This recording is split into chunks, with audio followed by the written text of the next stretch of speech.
সে একজন ধাপ্পাবাজি, মিথ্যা কথা বলে গোটা ভারত, গোটা পশ্চিমবাংলার মানুষকে পথ চলাচ্ছেন। কিন্তু কতদিন? আজকে আমাদের ঘরের তিলোত্তমা আজকে ধর্ষিত হয়েছে, মার্ডার হয়েছে। কালকে আপনারা যারা পুলিশ প্রশাসন আজকে যে রাজ্য সরকারটাকে সাপোর্ট করে যাচ্ছেন, আজকে আপনারা রাজ্য সরকারের মাথায় হাত রেখেছেন বলে আজকে রাজ্য সরকারটা টিকে আছে।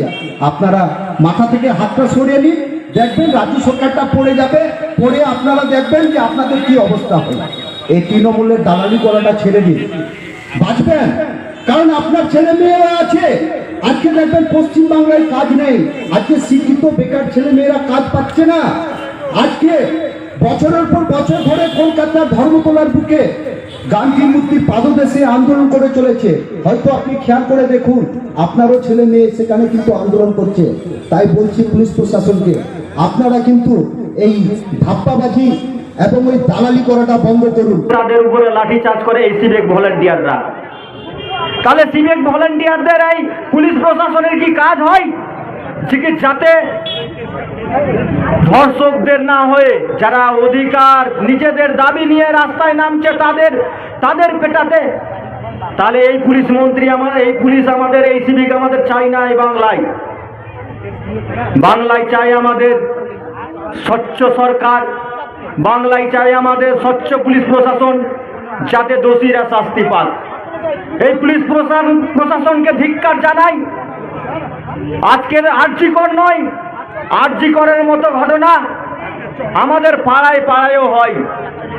আজকে আরজিকরের ঘটনাটা আমরা সবাই জানতে পেরেছি, সবাই সোশ্যাল মিডিয়ায় দেখেছে যে আমাদের বামপন্থী ছাত্র যুব মহিলা সমিতিরা রাস্তায় নেমেছে তা নয়, গোটা পশ্চিমবাংলার মানুষ, গোটা ভারতবর্ষের মানুষ যেখানে রয়েছে, পৃথিবীর যে কোনো প্রান্তে রয়েছে, তারা প্লাকার্ড, তারা ফেস্টুন নিয়ে আরজিকরের দোষীদের শাস্তির দাবিতে নামছে। তাহলে গোটা রাজ্যে নামছে, গোটা দেশে নামছে, গোটা পৃথিবীতে নামছে আরজিকরের ঘটনার দাবি চাইতে, দোষীদের শাস্তির দাবিতে। কিন্তু যারা দোষী তাদের কোনো কিছু প্রমাণ হচ্ছে না। রাজ্য সরকার আর কেন্দ্র সরকারের লুকোচুরি ভাব দেখা যাচ্ছে।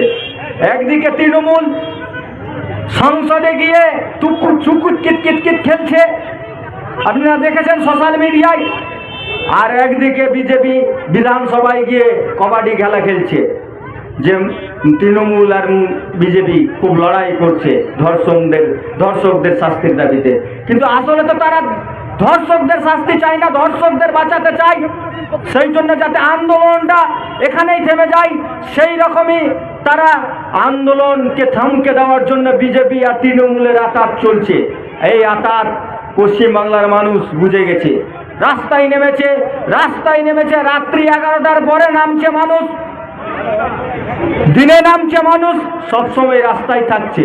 তাহলে আজকে এই সরকার আর চাই না, এই দুর্নীতিগ্রস্ত সরকার চাই না, ধর্ষকবাজদের সরকার চাই না।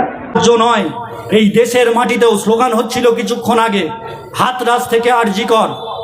এই আরজিকরের দাঁড়িয়ে সরকার, পুলিশ যেভাবে প্রথমে ঘটনাকে আত্মহত্যা বলে চালিয়ে দেবার চেষ্টা করছিল, আমরা গর্ব করে বলতে পারি যে সেদিন যদি বামপন্থী ছাত্র যুবরা না থাকতো, তাহলে এই লড়াইয়ের রসদ মানুষের কাছে পৌঁছে যেত না।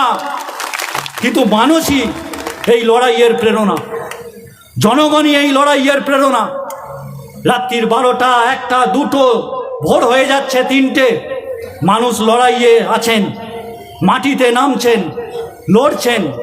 আবার এটা ভুলে গেলেও হবে না যে হাতরাসের মাটিতে দাঁড়িয়েও বিজেপির সরকার যখন ধর্ষকের পক্ষে মিছিল বার করে, তখন এটা বুঝে নিতে হয় যে তৃণমূল আর বিজেপির মধ্যে কোনো তফাৎ নেই। গুন্ডারা ছাড়া পায় জেল থেকে, দুর্নীতিকারীরা ছাড়া পায় জেল থেকে, যদি বোঝাপড়া না থাকে। তাই এই বোঝাপড়াকে ভেঙে চুরমার করে দিয়ে নতুন ইতিহাস পশ্চিমবঙ্গের মাটিতে মানুষ যে তৈরি করছেন, মানুষের এই লড়াই আন্দোলনের পাশে আমরা এগিয়ে গিয়ে বিজেপি তৃণমূলের ঘৃণ্য রাজনীতিকে পরাস্ত করে আমরা পশ্চিমবাংলার মাটিতে গণতন্ত্রের পতাকাকে আরও ঊর্ধ্বে তুলে নিয়ে যেতে চাই। আমরা পারবো যদি আরও সাধারণ মানুষ আমাদের পাশে থাকেন।